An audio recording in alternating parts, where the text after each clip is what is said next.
Alors, Allez. bonsoir mes amis, que ce shiur soit pour la réfoua shlema définitive de Lolita Esther Chaya Bat Kuka,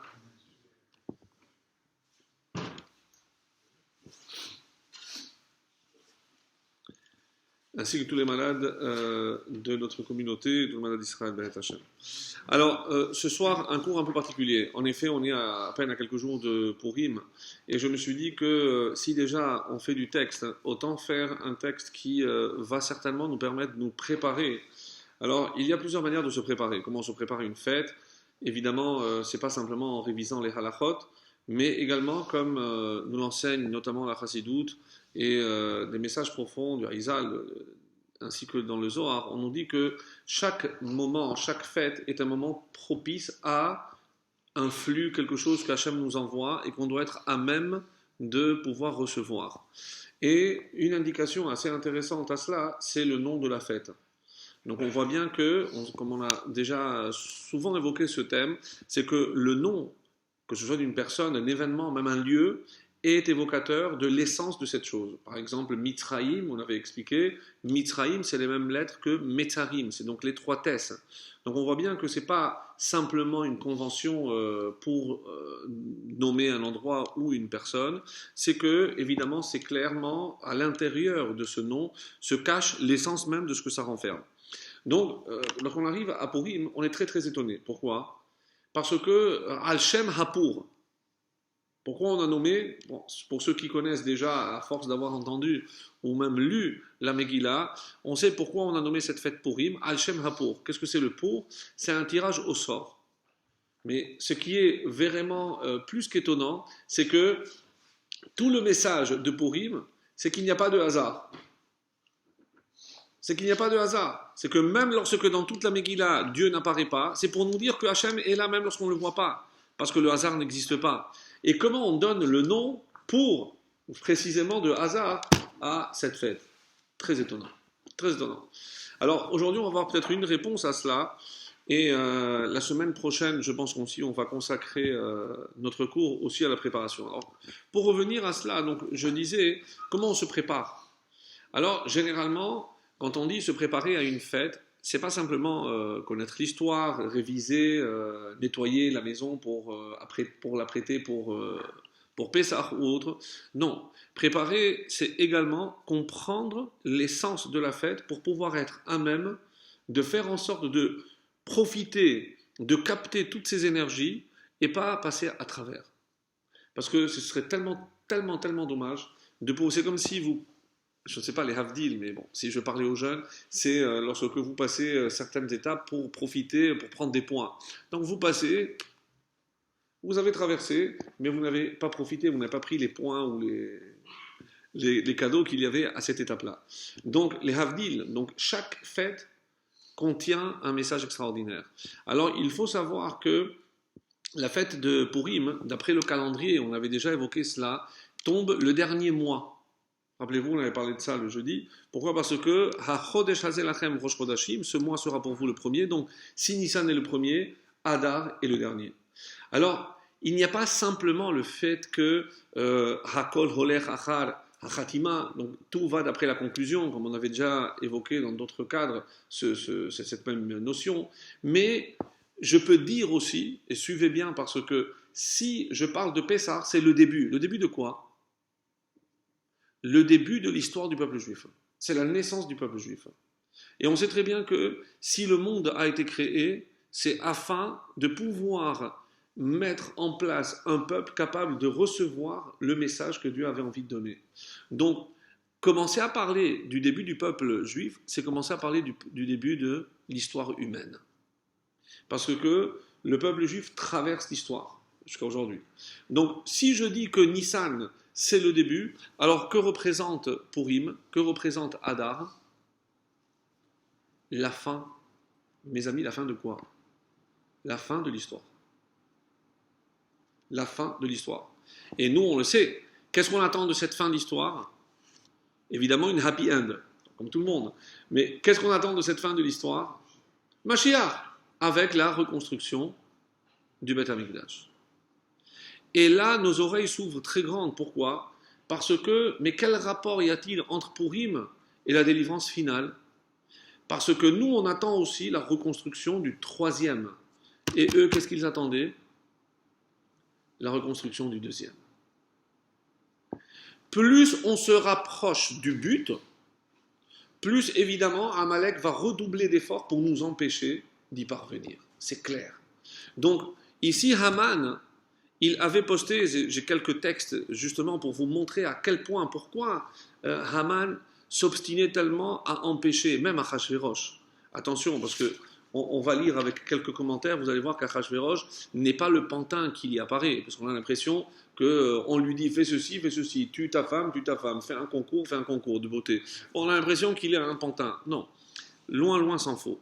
Parce que, aussi pantin soit-il, lorsque quelqu'un vient, même avec une très grosse somme d'argent, pour lui dire voilà, on va exterminer ce peuple, on n'a pas eu l'impression qu'il a fallu énormément d'efforts pour le convaincre. Ça dit, alors si c'est pas très frais dans la mémoire, vous le relirez, vous verrez que Achashverosh se laisse convaincre très facilement. Et tout ce qui le préoccupait, d'après l'enseignement profond de nos maîtres, c'était quoi? C'est plus le qu'en dira-t-on. Bon, enfin, je ne veux pas laisser exterminer toute une population dans mon royaume sans que les gens réagissent. Enfin, ne t'inquiète pas, tu vas voir. Et il lui a arrangé ça pour que ça paraisse tout à fait naturel. Et même le peuple n'a pas réagi. Mais comment on va s'attaquer? On va s'en prendre aux Juifs. Nous, on n'aurait jamais compris quel était l'enjeu de Purim si on n'avait pas vécu la Shoah. Mais comment? C'est pas possible que toutes les populations de tous les pays conquis par Achashverosh, pardon, c'est Hitler, mais c'est pareil, ou Haman, mais comment tout le monde joue le jeu de la dénonciation, tout le monde, comment c'est possible? Donc on a du mal à imaginer que cette histoire va être à nouveau vécue, encore une fois, dans une autre période. Et je voudrais vous montrer quelque chose d'extraordinaire. C'est, rappelez-moi tout à l'heure, parce que c'est vraiment comment on peut faire le lien entre Haman et Hitler. Alors vous allez me dire, oui, pour ceux qui se rappellent des cours précédents, on avait vu que dans les 10 noms de Haman, il y avait 3 lettres qui étaient anormalement petites. Taf, Shin, Zayin. Vous vous rappelez de ça?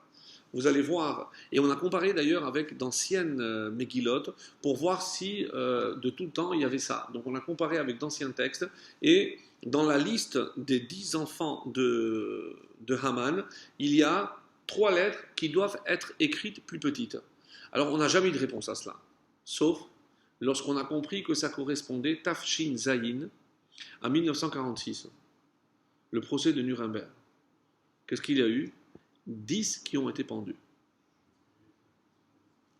Voilà. Donc, c'est incroyable. En disant que le dernier, et ça a été rapporté par un journaliste, non juif d'ailleurs, Purim 1946. Il a compris le lien, c'est extraordinaire.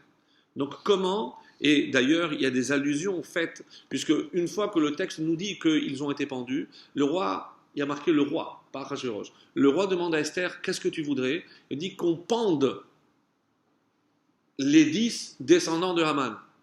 Alors, tout le monde pose la question, mais ça y est, on vient de nous dire qu'ils ont été exécutés. Ah bon, peut-être qu'on les a tués, maintenant elle veut qu'on les pende, qu'on les affiche publiquement pour que tout le monde voit ce qui est arrivé aux enfants de Haman. Non. Donc, nous, avec le recul, on sait qu'elle a demandé que ces 10-là aussi soient pendus comme responsables de la Shoah. Ça a été... Purim, voilà ce que j'ai dit. Un des pendus, un des derniers, qui... Un a dit Purim 1946. Donc, il a compris parfaitement. Donc, alors, si encore une fois on est étonné de voir la connaissance que Haman peut avoir du peuple juif, eh ben, il n'y a qu'à voir ce qui s'est passé il y a à peine 80 ans et on comprendra que c'est tout à fait possible. Alors, donc pour revenir, donc, si l'enjeu de cette fête de Purim est tellement important, pourquoi? Parce que de la même façon que eux attendaient la délivrance, c'est-à-dire quoi la délivrance? La fin de l'exil. Eux avaient une prophétie. Ils savaient par toutes les prophéties qui avaient précédé qu'il fallait attendre la fin des 70 ans. Et qu'est-ce qui allait se passer à la fin de 70 ans? Le retour en Israël et la reconstruction du Beth Amikdash. Exactement ce que nous attendons. Le retour de tous les exilés, pas seulement déjà ceux qui s'y trouvent, mais le retour de tout le monde vers Israël et bien évidemment la reconstruction du troisième Beth Amikdash.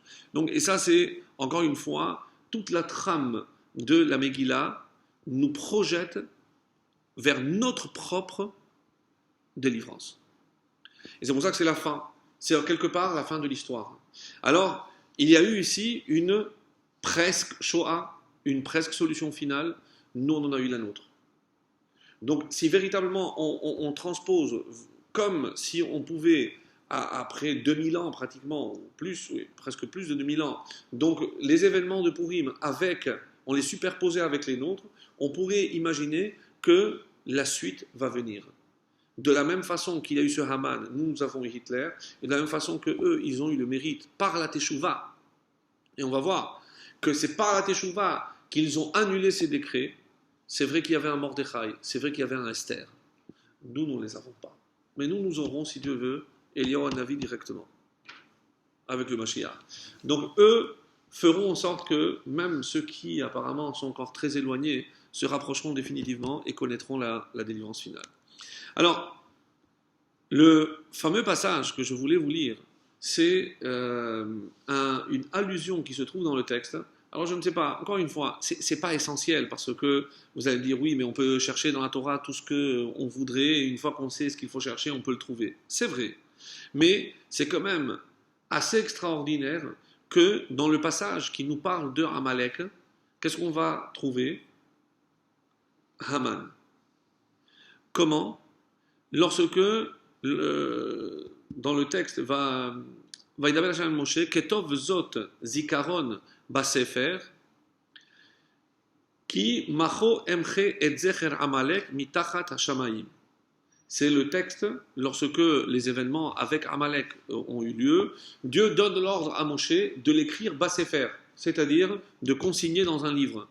Et après, Vayiven Moshe Misbeach, et Moshe a construit un Misbeach. Alors, beaucoup de commentateurs se posent la question, pourquoi Mitachat Hashamayim? Pourquoi il faut effacer sous le ciel? Parce que c'est uniquement la projection terrestre qui est Haman, qui est le mal. Mais dans son essence, évidemment, il n'y a pas de mal. Donc au-dessus du ciel, il n'y a pas de mal. Le mal, c'est ici, tel que l'homme va le percevoir, ou ce que l'homme va transformer.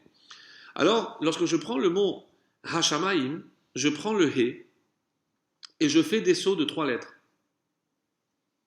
Et je lis la 4e. Si je dis Ha-Sha-Ma-Yim, Shin, Mem, Yud, la 2e lettre après le He, c'est Mem. Et après, il y a marqué Va-Yiven. Je fais aussi 3 lettres. Va-Yiven. La 4e, c'est Nun. Donc, par saut de 3 lettres, je prends He, je trouve Mem et je trouve Nun. Haman. Dans le passage qui parle de Amalek. C'est pas tout.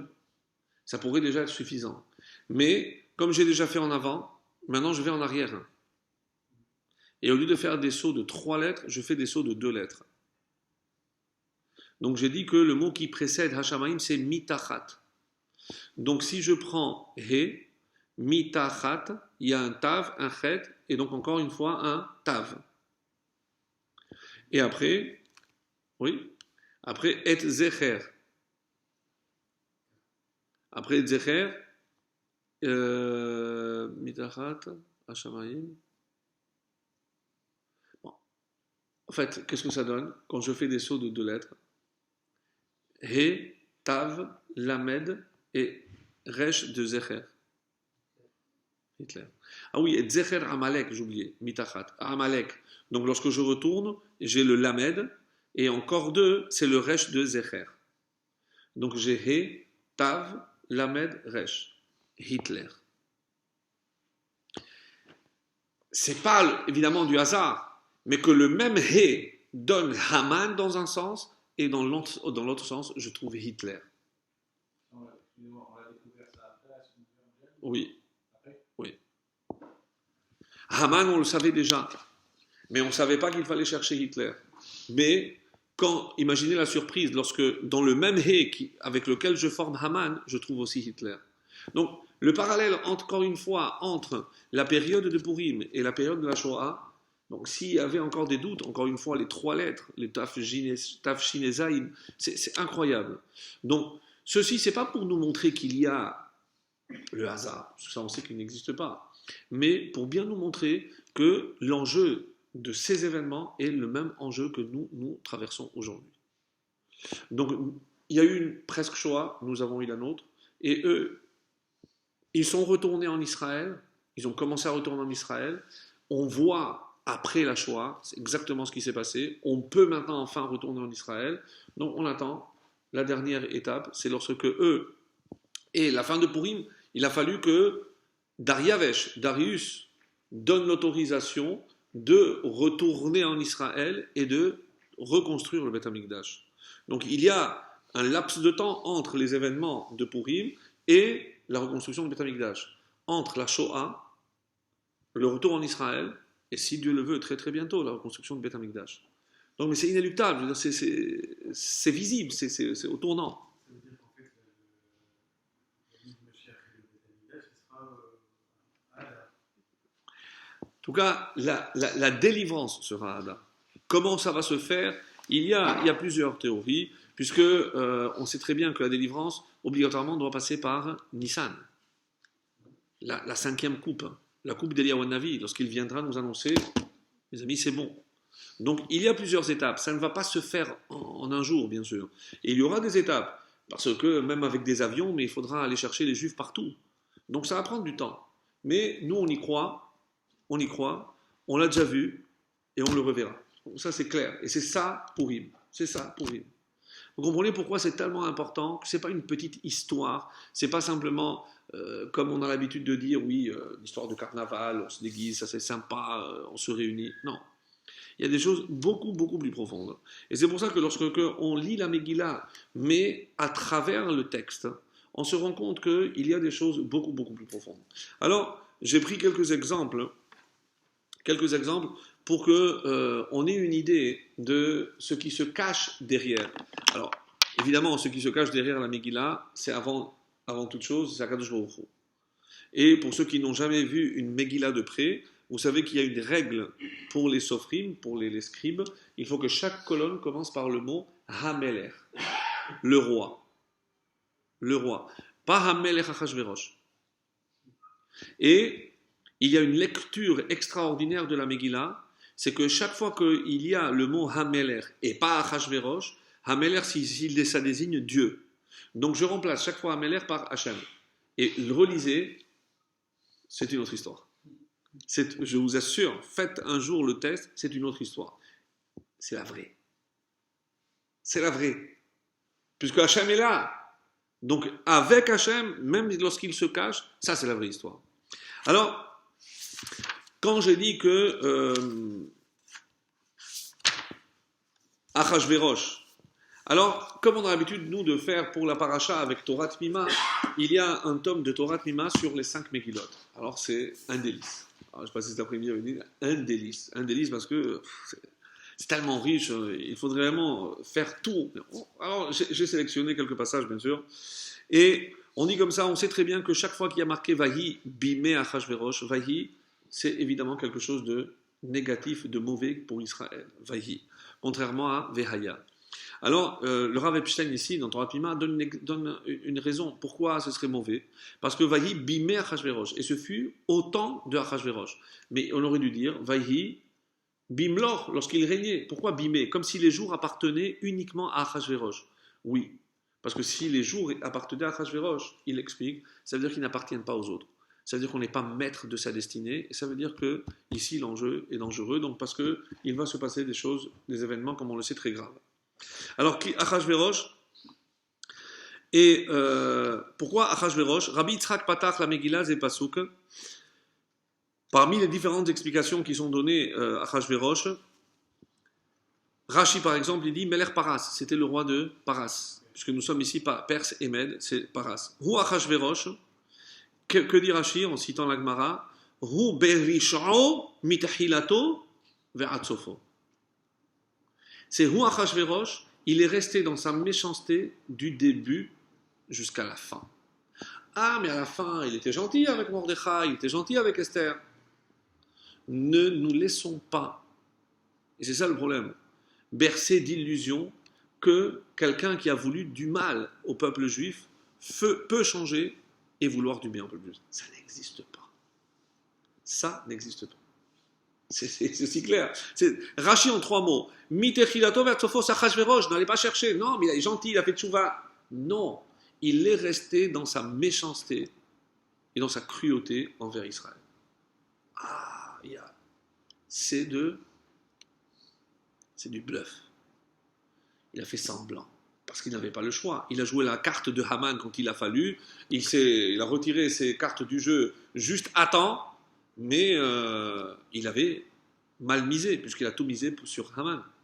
Quand le vent a tourné, il s'est tourné vers Esther. Non, bien sûr, Atratia Malchut, tout ce que tu veux.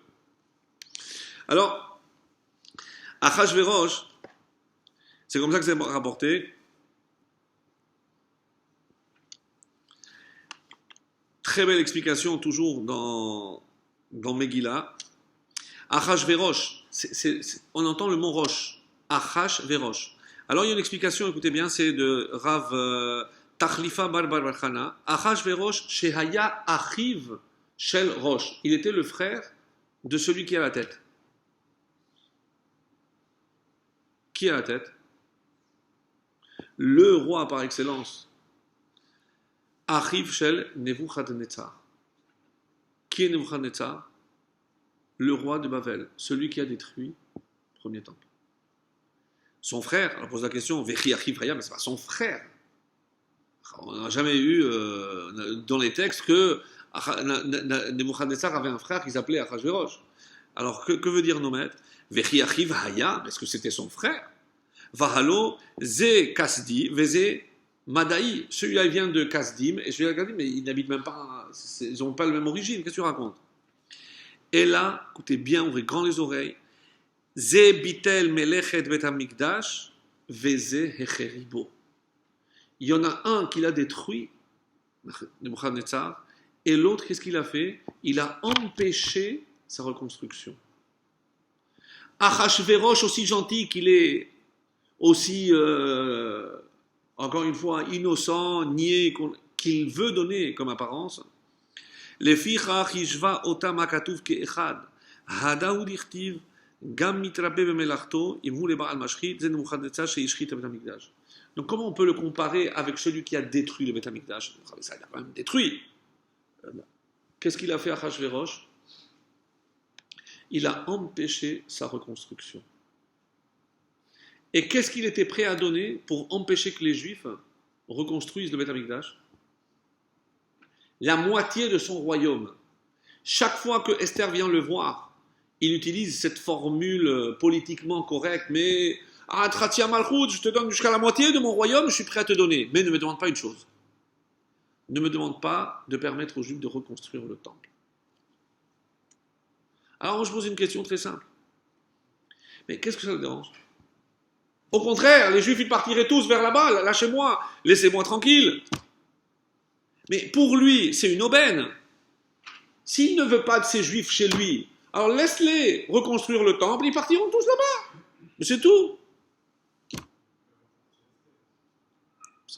Il trouvera 1000 Esther. Enfin, pas comme Esther, bien sûr. D'ailleurs, il y a un très beau midrash. Mais pourquoi il s'est entiché d'Esther? Mais Esther, d'après la version, puisque vous savez qu'il y a un midrash qui dit que Esther était mariée à Mordechai. Ce que vous ne savez pas, et c'est pour ça que je voulais vous lire ce passage, lorsqu'on la Megillah nous présente Mordechai, qu'est-ce qu'il est dit sur Mordechai? C'est son oncle, mais c'est aussi son mari. Mais la Torah nous dit, voilà, non, c'est pas ici. Ish Yehudi. Oui.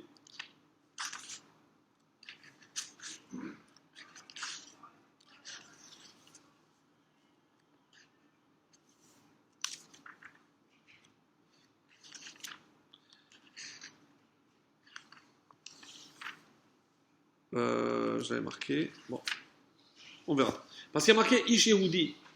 Et après, on nous dit Ben Shimai, Ben Kush. On nous donne toute sa généalogie. Ah oui, je sais pourquoi. Parce que je ne l'avais pas marqué ici. Je l'ai marqué ici. Alors, il y a ce qu'on appelle, pour ceux qui connaissent, ce qu'on appelle le Targum Sheni.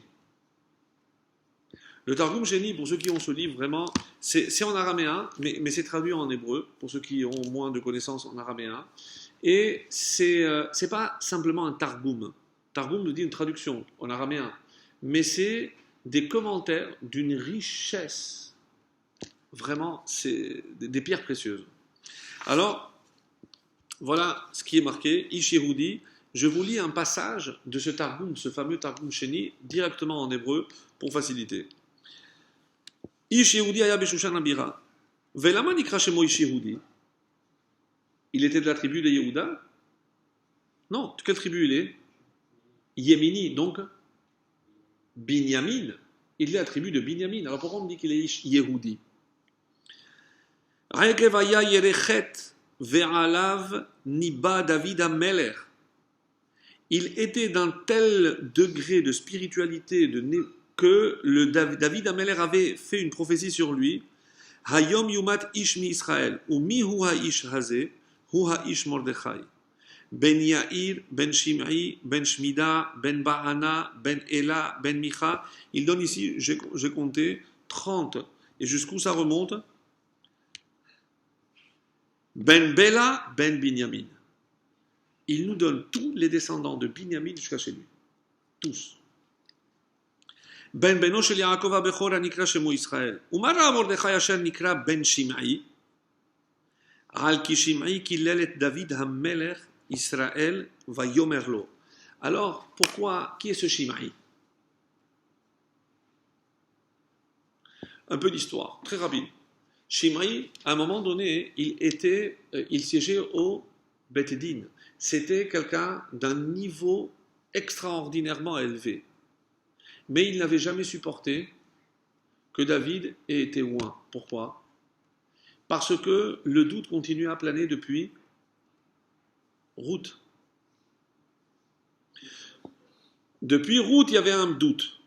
Parce que ça s'est perdu la tradition, mais c'est Moabi, oui, mais c'est Moabi qui est interdit, pas la Moabite, c'est l'homme qui est interdit de Moab, pas la femme. D'accord.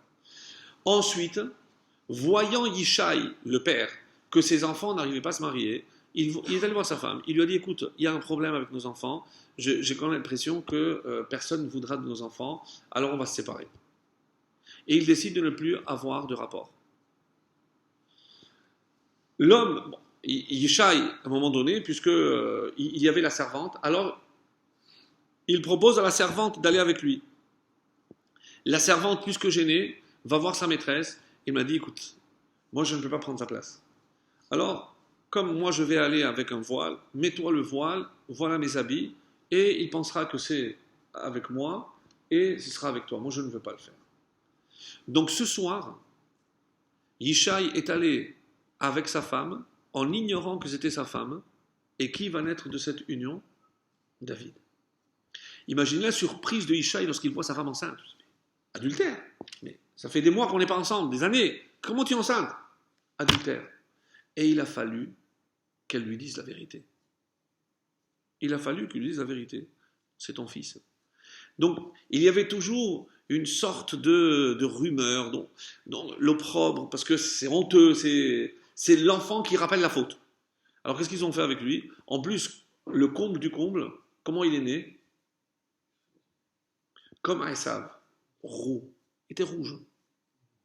Alors, imaginez, Yishai voit ça, c'est la catastrophe, c'est la malédiction. Donc comme ça me rappellera toujours Esav, avec ce qui s'est passé avec Esav. Donc qu'est-ce qu'ils ont fait avec lui? Ils l'ont écarté. Il s'occupait du troupeau et il n'était jamais avec les autres. Lorsque le prophète Samuel, sous ordre de Dieu, vient, parce qu'il lui dit, va chez Yishai, le prochain roi est chez lui. Il voit l'aîné, et il passe un par un. Lorsqu'il verse l'huile ne tombe pas. Il a compris que ce n'était pas ça. Alors, il ne comprend pas. Il lui dit, écoute, Yishai, il y a un problème. Tu as des enfants cachés ou quoi? Non, pas exactement. Je dis, mais écoute, il y a un problème. Hachem m'a envoyé chez toi, il y a quelque chose. Tu me caches quelqu'un? C'est-à-dire que, très gêné, il lui a dit, oui, il y a un autre fils, mais bon, c'est sûr que c'est pas lui. Bon, écoute, appelle-le. Dès que David est passé par la porte, l'huile, comme ça rapporte le Midrash, l'huile a sauté. C'est lui. C'est lui. Donc, malgré la prophétie, malgré l'onction faite par Shmuel, Shimi ben Gera n'avait jamais accepté David, parce qu'il était très proche de Shaoul. Donc il n'a jamais accepté David Améler. Et une fois qu'il s'est trouvé devant lui, qu'est-ce qu'il lui a dit? Qu'il aile, ce qu'il rapporte ici, Al-Ki Shimei, qu'il aile était David Améler. Et il a maudit, il a insulté. De quoi il l'a traité? Mamzer. Il lui a dit, mais Mamzer, tu n'es même pas juif. En faisant allusion à qui? À Ruth. Il s'est tout pris en public devant son armée, devant ceux qui étaient avec lui. Vehisha Belial, Veyan Avishai ben Tsouria, qui était son commandant. Vayomer David, laisse-moi juste, je lui tranche la tête. Laisse-moi, c'est laisse majesté, comment tu te laisses traiter? Quelle a été la réaction de David? Chaza David Hameler bin Voato. David Hameler a vu par prophétie qui Mordechai yetse mimenu. Il a vu la projection de Shimei et il a vu que de Shimei allait naître Mordechai. Il lui a dit surtout ne le touche pas.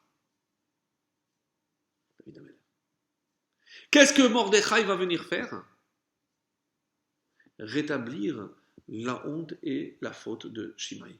C'est pour ça que de tous ses descendants, pourquoi la Megillah a juste choisi Shimei, comme il explique, Ben Shimei, pour nous rappeler la grandeur. Et pourquoi, mes amis?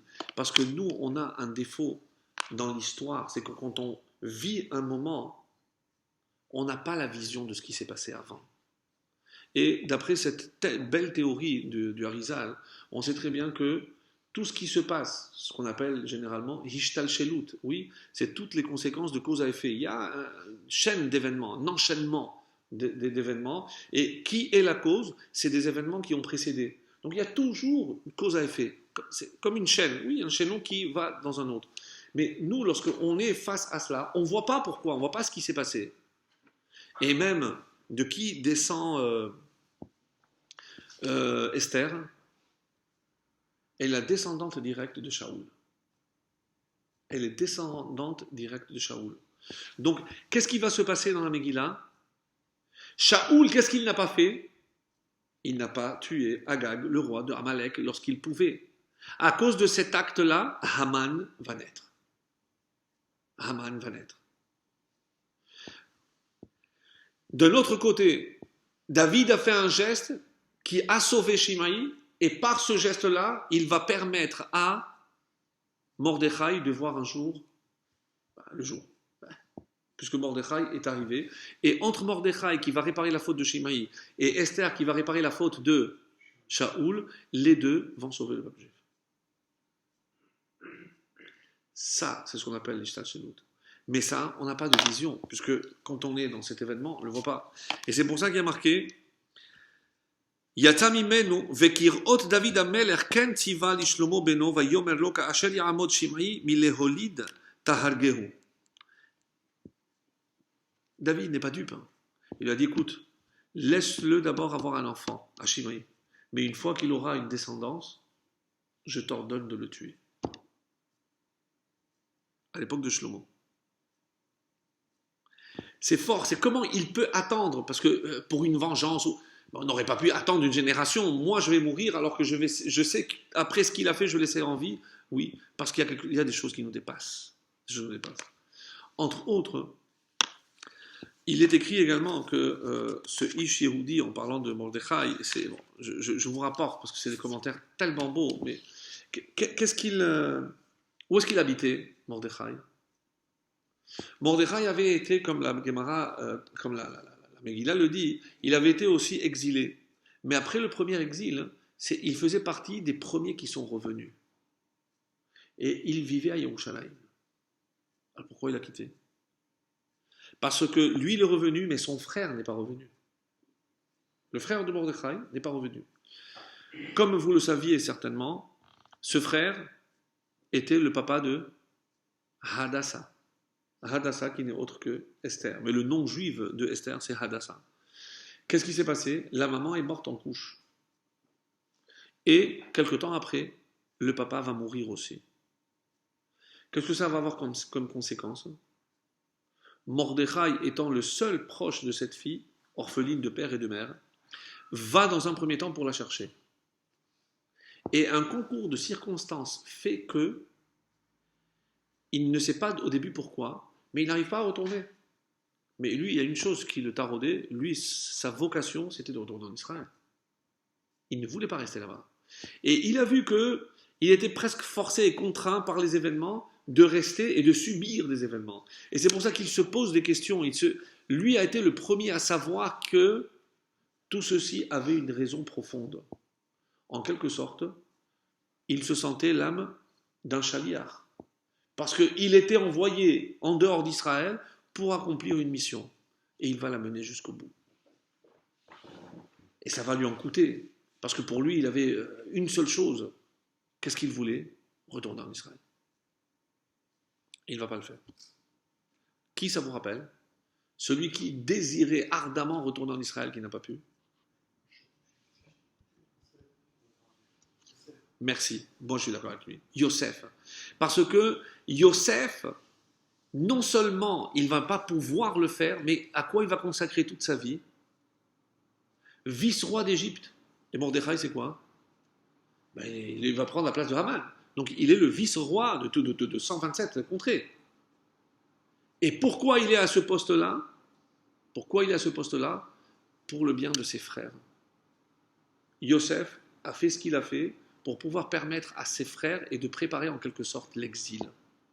Mordechai va sacrifier son élan sioniste, si vous voulez, pour le bien-être de ses frères. Parce qu'il fallait. Et vous avez déjà entendu cette fin de Megillah. À la fin de la Megillah, il y a toujours ce texte. Moi, je souris toujours quand je le lis. Veratui le rov Echav. En parlant de Mordechai, il était accepté les rov Echav. Les rov par la majorité de ses frères. Après tout ce qu'il a fait, après tout ce qu'il a sacrifié, et même comme ça, tous les juifs ne l'avaient pas accepté. Non, de toute façon, on sait très bien qu'on ne peut faire jamais l'unanimité, et on ne peut pas plaire à tout le monde. On ne peut pas plaire à tout le monde. Mais l'explication qui est donnée ici est beaucoup plus fine. Veratu les rov Echav, velo les kol Echav. Pourquoi c'est pas à tous? Melamed shepershu mimenu miksat Sanhedrin. Parce qu'il y a des membres du Sanhedrin qui se sont éloignés de lui. Et pourquoi? Pourquoi? Il faisait trop de vagues. On parle de la fin de l'histoire, hein. Pas parce qu'il n'a pas voulu se prosterner, etc. Non, ça, à la limite, on peut comprendre. Il a mis en danger, ça. Ça, on verra en son temps, mais... Non. Ils étaient bien. Alors, on pourrait dire, par rapport à ce qu'on vient de dire, parce que lui, il les poussait à aller en Israël, il était là pour faire la conscience, alors qu'on était confortablement installé en Chutz La'aretz, il est là pour nous tarabuster. N'oubliez pas, c'est pas ici que ça se passe, il faut retourner en Israël. Mais il y avait plein de réponses possibles. Et d'ailleurs, elles sont vraies. Mais ce qui est écrit ici, non. C'est Rashi qui donne. Pourquoi les rov, vélo les kol Echav, mais la mettre c'est perchou imenu miksat Sanhedrin. Pourquoi?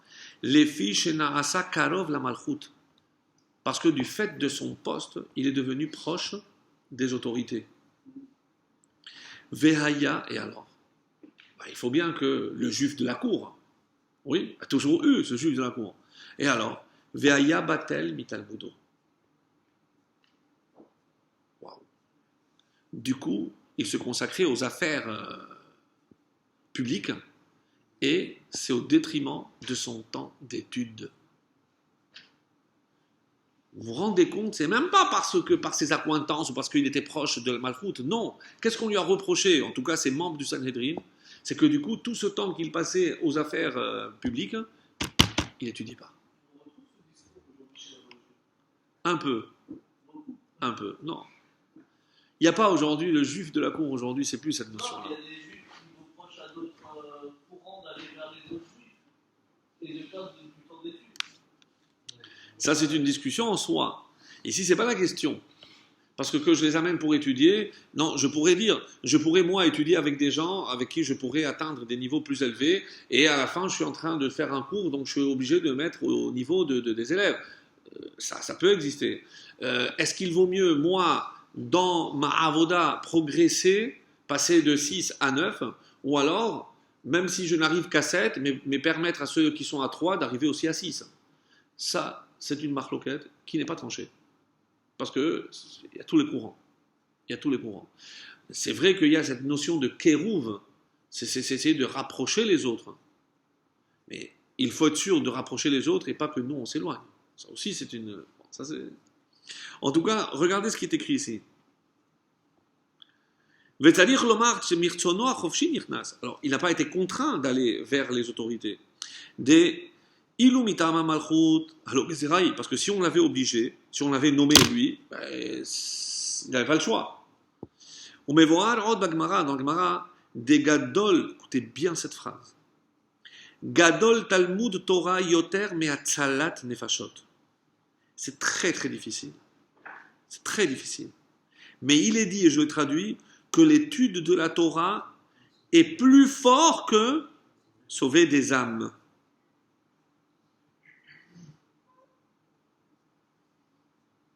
Je laisse des points de suspension. Chacun avale. Étudier la Torah, pourquoi ? Parce que quand j'étudie, je sauve. Je ne vois pas, moi, l'effet que ça peut avoir.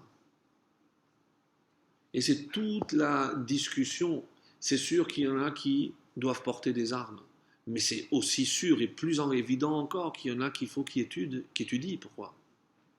Pour protéger ceux qui ont l'arme entre les mains. Et c'est pas sûr que celui qui a l'arme protège plus que celui qui étudie vraiment. Et c'est ça ce qui est écrit dans cette Gemara. C'est très fort. Je suis d'accord. Nous, peut-être, on n'a pas encore ce niveau de comprendre l'effet que ça peut avoir de se connecter à Dieu par l'étude et les effets que ça peut avoir sur l'ensemble du peuple juif. Et il faut les deux. Il faut les deux. Mais lorsque les deux sont conscients qu'on est ensemble, on est complémentaires. Pas toi de ton côté et moi du mien. Moi je fais ça alors que toi tu te la coules douce. Non. Je sais que c'est important que toi tu étudies pour me protéger. D'un autre côté, moi je vais faire le nécessaire avec ta protection. Et c'est la meilleure protection. C'est ce qui est écrit ici. Talmud Torah Yoter Me'atzalat Nefashot. Deilu Mikodem, parce qu'avant, que Sheaya Mordechai Osek Batorah, c'est le Rav Epstein, Torah Tmima qui dit. Quand Moshe s'occupait de la Torah, Haya Nershav Bepasuk de Ezra, on a une preuve que lorsqu'on l'a cité en Ezra, on l'a cité parmi les 5 les plus grands. Et lorsqu'on l'a recité après, on l'a cité en dernier. Il est descendu. Pourquoi ? Ve'alpi inyan ze efshar levaer ma shematzinu bekohelet rabba chashiv sham gedolei Yerushalayim ben tzitzit. Après, il donne un exemple. Pourquoi ? Je conclue ça. Le fizeh yeshlomar de bemidrash chashiv oto kodem shenichnas legdula. Et la Gemara, de quoi il parle ? Le achar shenichnas legdula ou miyad bedivre Torah. Donc une fois qu'il a atteint donc ce poste si important, obligatoirement, ça s'est répercuté avec Mi'at Bedivre Torah. Il avait moins de temps pour étudier. Et donc c'est ça ce qu'on lui a reproché. Rien d'autre. Rien d'autre. Il n'y avait rien à reprocher à Mordechai. Il était sincèrement top. Alors, il y a un point encore sur lequel je voudrais revenir. C'est par rapport à ce moment précis où Mordechai apprend le décret de Haman. Alors, comment ça a pu se passer ? Bon, il n'y a pas Internet, il n'y a pas la radio, mais tout le monde était au courant. Vous imaginez quelque chose de cette ampleur ? Comme vous le savez, vous le saviez certainement, quels sont les 3 jours qu'ils ont jeûné ? 13, 14 et 15 Nissan. C'était le jour de Pessah. Parce que quand Esther dit « Tzumu alay », jeûnez pour moi, alors qu'est-ce qu'elle a besoin de dire ? « Al tochlu ve al tishtu ». Ne me dites pas c'est Pessah, on doit manger la matzah, on doit boire les 4 coupes. Al tochlu ve al tishtu, rien. Tzumu al tochlu ve al tishtu. C'est d'Oraïta, c'est une obligation de la Torah.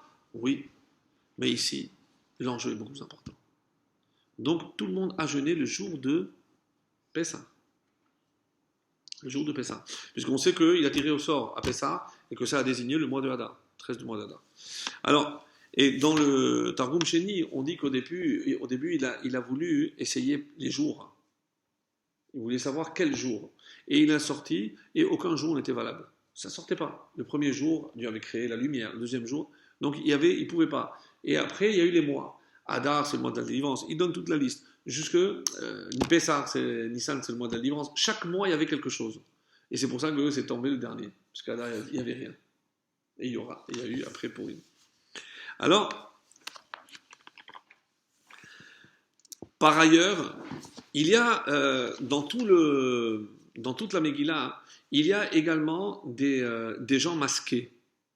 Pourquoi? Parce que on sait que Haman avait un autre nom aussi, qui s'appelait Memuchan. Et comment c'est écrit ici Memuchan? C'est Mumkan. Qu'est-ce que ça veut dire Mum? Il y a un défaut, Kan ici. Attention. C'est qui? C'est Haman. Mais il ne s'est pas encore fait connaître. Il est en quelque sorte un peu infiltré. Il est venu ici pour essayer de monter, et il va monter tous les échelons. Et c'est pour ça qu'on dit que il était aidé par des puissances derrière, parce que pour verser à Seret Alafim, qui car Kesef, 10 000 pièces d'argent, c'est colossal. Colossal. Somme astronomique. Alors, comme le Qatar. Ouais.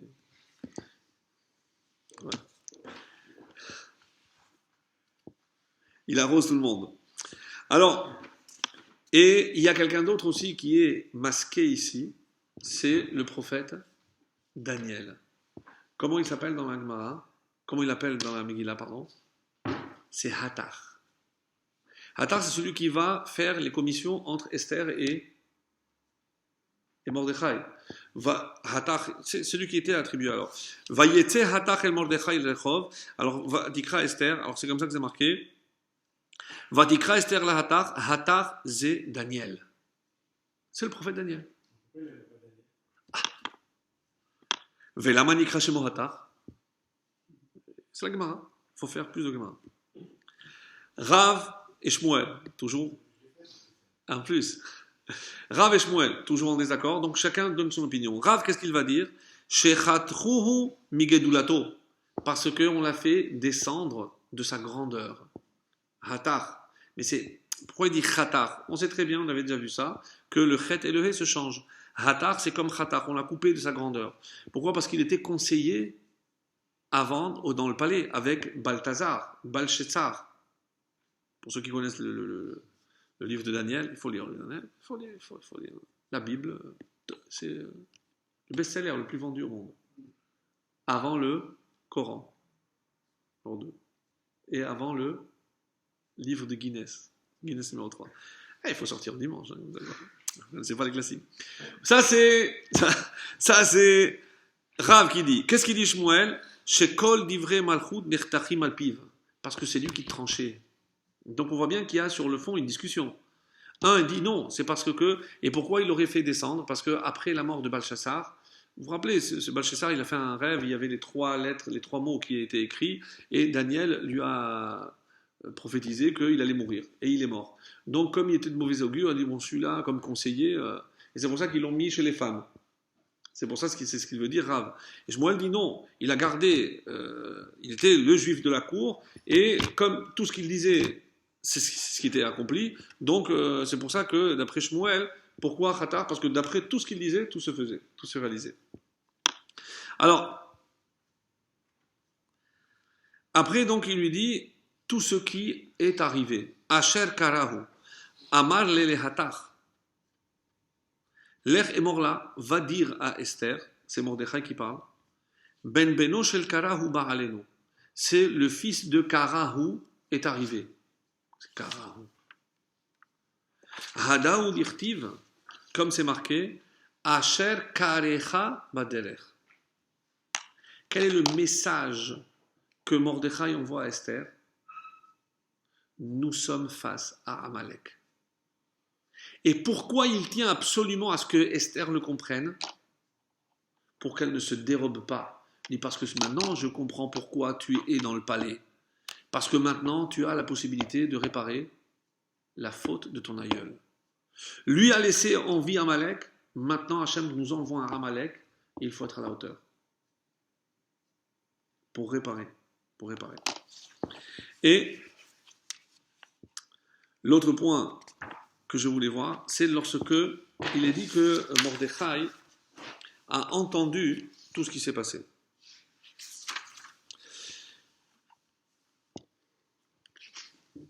Il y a marqué juste avant, Veharir Shushan Navocha. La ville était perplexe.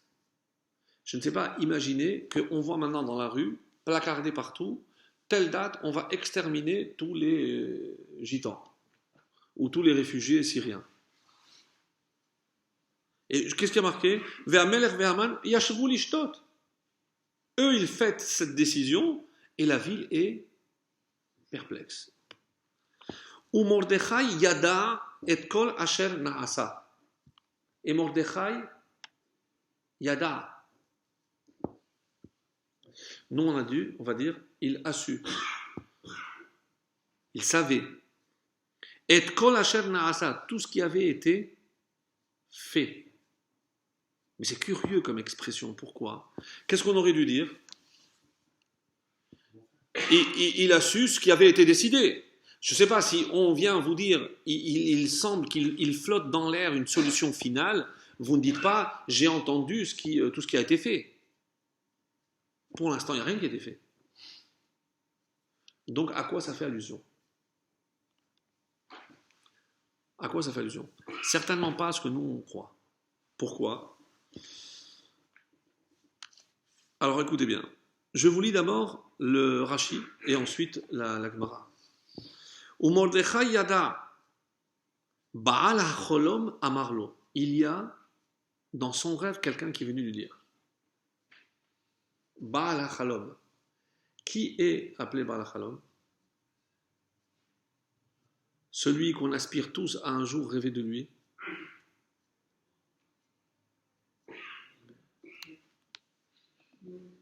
Bien sûr. Eliyahu Hanavi. Comme c'est dans le Piyut, heureux celui qui a rêvé de lui. Oui, dans le Motsei Shabbat. Chantez pas, ça y est, vous allez. C'est quoi? Shehiskimu ha'elyonim lekach. On a autorisé de là-haut, des hautes instances, on a autorisé à Eliyahu à lui révéler certaines choses. Les filles sheishtachavu la tzelem bimei Nebuchadnezzar. Alors maintenant, qu'est-ce que Eliyahu Hanavi va révéler à Mordechai? La raison pour laquelle il y a le décret. Vous entendez bien? Mordechai reste lui aussi perplexe. Mais qu'est-ce qu'on a fait? Pourquoi ça nous tombe dessus? Pourquoi ça nous tombe dessus? Ils n'étaient pas plus assimilés qu'ailleurs, ils avaient leur petite vie bien réglée. Comme un coup de massue. Alors qu'est-ce qu'on lui a dit? Les filles chez Ishtachavu les tzelem bimei Nebuchadnezzar. Parce que lorsque Nebuchadnezzar a fait cette fameuse idole, rappelez-vous, avec la tête en or, le buste en argent, les jambes en cuivre et les pieds en fer et argile, et il a dit, tout le monde doit se prosterner. Il n'y a que 3 qui ne sont pas prosternés. Mishaël, Hanania et Azaria. Les 3 compagnons de Daniel. Ils ont été jetés dans la fournaise ardente. Et ils ont été sauvés. Livre de Daniel, ça. Mais tous les autres juifs se sont prosternés. Alors, Hachem a dit, on ne perd rien pour attendre. Mais j'attends l'occasion et ça va tomber. Qu'est-ce que ça nous enseigne? Ça, c'est évident. Mais, comme j'ai dit au début, rappelez-vous, d'après le Harizal, c'est pas ce qui se passe maintenant, c'est pas lié à ce qui s'est passé hier. C'est que l'enchaînement, la relation, cette relation de cause à effet, nous échappe complètement. Parce que Hachem a ses propres calculs. Et la deuxième raison, Veshenehenu miseudat achashverosh. Ils ont profité. Pas ils ont assisté. Attention au mot. Ils ont profité. Moi, je vous pose une question très simple. Le roi invite tous ses sujets à participer. Je ne peux pas, on ne va pas jouer les troubles-fêtes. Mais qu'est-ce que ça veut dire Nehenu? Vous savez, si jamais on se trouve dans une situation où il n'y a pas de nourriture cachère, la seule chose que je peux manger pour me sauver, c'est ou un chameau ou un cochon. Je peux manger? Bien sûr que oui. Ça ne fait pas partie des 3 fautes pour lesquelles je me laisse mourir avant de transgresser, donc je transgresse. Pour sauver ma peau, bien sûr, je mange. Alors une fois, on a posé cette question, je crois que c'était le Rav Soloveitchik. On lui a dit, parce qu'après il y a une question, est-ce qu'on fait une bracha sur ça? Bon, ça je ne rentre pas, mais c'est intéressant. Jusqu'où va le juif? Mais est-ce que je ferai une bracha? Voilà. Mais il a dit une chose. Bracha ou pas bracha, je ne sais pas. Mais il y a une chose qu'il est interdit de faire. C'est de se sucer les doigts. Tu manges parce que tu dois survivre, mais ne kiffe pas. Ne profite pas pour kiffer. C'est-à-dire, c'est ça ce qui est dit ici. Tu es obligé. Mais, nous, ils ont tiré profit. Il y en a qui disent, comme vous le savez, pourquoi ils ont tiré profit? Parce qu'ils savaient avec quels ustensiles ils étaient en train de servir tous ces plats. Avec les kelim du Beth Hamikdash. La fameuse question, pourquoi Achashverosh a attendu la 3e année pour faire cette fête? Parce que lui aussi savait que par rapport à la prophétie des 70 ans, donc il attendait, lorsqu'il a calculé d'après lui, c'était la 70e année, qu'est-ce qu'il a dit? C'est bon, le temple ne va pas être reconstruit, sortez, comment étaient habillés? Les habits du Kohen Gadol. La Gemara. Alors, les Juifs arrivent, voient ça, et ils font comme si de rien n'était. Au contraire, ils kiffent, et ils se disent, oh, mais attends, mais comment tu peux profiter d'un tel moment? Qu'est-ce qui se cache derrière? Qu'est-ce qu'ils attendaient tous, les Juifs? La délivrance finale. Ils attendaient en tout cas la délivrance. Puisque il y avait une prophétie comme quoi, au bout de 70 ans, on allait retourner. Maintenant, ils voient Achashverosh dire, c'est fini. Donc, quel était l'état d'esprit de ces Juifs? Ils ont baissé les bras. Ils ont perdu l'espoir du retour, de la reconstruction, de la délivrance. Exactement, bravo. C'est la même. D'ailleurs, il y a chez vous l'ishtot, c'est comme ils sont assis, ils ont mangé. Ils ont bu. La vraie faute, comment expliquer qu'ils ont pu tirer profit alors que c'est ce qui se cache derrière, parce qu'ils ont baissé les bras. Ils n'ont plus cru. Et un juif qui ne croit pas est un juif mort. Et c'est pour ça qu'Haman arrive. Et c'est ce que Eliyahu Hanavi est venu lui révéler. Maintenant que tu comprennes, Mordechai, pourquoi ça arrive. Donc il faut tout faire. Et c'est pour ça, évidemment, que ce qui va suivre, c'est l'élan de Teshuvah et justement transmettre cette foi inébranlable que tout n'est pas fini. Combien de temps ils ont attendu, eux? 70. 70 ans, premier exil. 2000 ans. 2000 ans. Mes amis, comment on a la force de continuer à croire? C'est grâce à Purim. D'où on va puiser la force pour continuer dans cet exil et ne pas baisser les bras, malgré la Shoah, malgré tout? C'est grâce à Purim. Vous comprenez pourquoi Purim est une fête qui restera même après. Parce que ce n'est pas la fête en tant que commémoration d'un événement, mais parce qu'on a compris que le juif, c'est celui qui croit, même lorsque tout concourt à lui faire croire l'inverse, eh bien lui continue à croire. Un peu, mais plus pour lui. Plus pour lui. Voilà mes amis, moi je vais terminer là. Il y a d'autres choses, Be'ezat Hashem, on continuera la semaine prochaine, donc d'autres passages. Je pensais que c'était une bonne occasion de revoir de la Megillah relue et revisitée avec évidemment tous nos commentaires d'une richesse insoupçonnée mais incontournable pour vraiment apprécier la Megillah, la fête et surtout les événements que nous allons vivre très très bientôt dans la joie. Amen.